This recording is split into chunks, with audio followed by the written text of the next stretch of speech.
Bonjour, François Mazur, j'ai 54 ans, j'ai rejoint le groupe Yamaha il y a une vingtaine d'années. Je suis aujourd'hui le directeur général de ce site de production. Ce site de production, c'est le site européen Yamaha de production de deux roues motorisées. Alors MBK, le site sur lequel on se trouve, si vous voulez, a été construit au début des années 60. Et pour nos anciens et pour les habitants du Saint-Quentin, on connaît bien cette entreprise, c'était la société Motobécane. C'est une société française et à l'époque, c'était le premier constructeur mondial de deux roues. Il y a un peu plus de 30 ans, Yamaha a racheté en fait, le site, a continué à fabriquer des vélos et des mobylettes et a lancé d'autres gammes de produits, dont notamment l'emblématique Booster, en fait, qui était vraiment le scooter des années 90.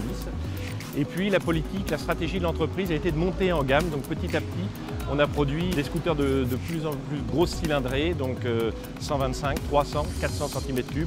Et puis il y a une quinzaine d'années, on a aussi lancé les productions de motos, qui va aujourd'hui de la petite moto 125 jusqu'à la grosse moto 700 cm3. Ce qui est important ici, c'est notre situation géographique, puisqu'on est en France, on est au cœur de l'Europe.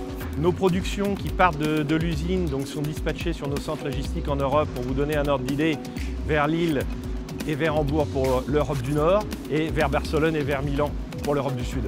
On forme en fait nos équipes en permanence et la robotique n'est pas un sujet réellement nouveau en fait pour nous. Ça fait déjà une quinzaine d'années qu'on a robotisé en fait nos lignes de soudure, soudure de nos cadres et soudure de nos pots d'échappement. Plus récemment, on a mis en place en fait des systèmes d'AGV pour alimenter nos lignes de montage en pièces. Ça a permis notamment d'ailleurs de réduire la pénibilité puisqu'on avait quand même des salariés qui faisaient plus de 15 km par jour pour alimenter nos lignes de production.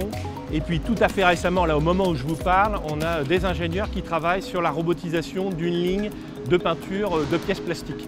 Alors nous en tant qu'industriels, si vous voulez, on est vraiment dans une logique d'amélioration continue. C'est absolument indispensable.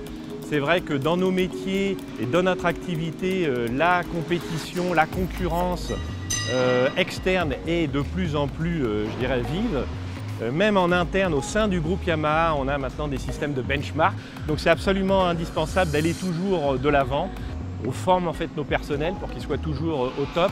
La qualité, c'est pour nous le point le plus important. On doit produire des produits de qualité avec des équipes qualifiées et des équipes motivées. On doit pouvoir relever le défi.